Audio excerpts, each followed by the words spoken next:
Hello, hello, hello mga amiga, mayong adlaw. Ani ang katapusang sumpay sa ato ang sugilanon. Dun Surya, dun Surya, dun Surya, tumigbaw ug tumigbabaw ka. Masulubon nga sangpit sa iyang mga anak ngadto kaniya. Tungod sa iyang kaluoy sa iyang mga anak, nagpatim-aw siya sa iyang bana nga mananagat kay buot na niyang magpadakop.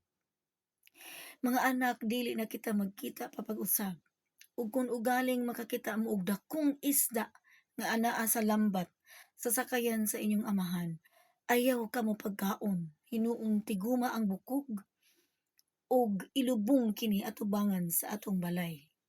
Naabot ang adlaw sa pagdakop ni Don Surya. Ang iyang bana nga way katagbawan, malipayon sa pagdakop niya. Kada kong isda ni ini, kada kong kwarta.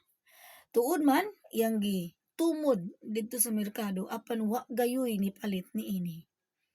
Dakong kasuko ug kasilag ang iyang gibati ug nipauli siya sa ilang balay. Giwahiwa niyang isda, giluto og gikaon niya daway katagbawan. Giagna niya ang mga anak, "Pangaon kamo. Wa pa mo malipay nga nakadakop ko og dakong isda sa tibuok akong kinabuhi karon pa gyud ko nakadakop og dakong isda apan walay pulos. Wa ko'y nakitang kwarta niini. Apan wala gayud nikaon ang mga bata sa isda, hinuon gitigom ang mga bukog ug ilang gitiman-an nga ilang ilubong at ubangan sa ilang balay. Ug sa susamang higayon, kalit lang nga nahagba gikan sa gilingkuran ang ilang amahan, wa nay kinabuhi. Natagamtaman sa mga bata ang kalipay, ang kalinaw, kauban sa kahoy nga kalit lang mitubo at ubangan sa ilang balay.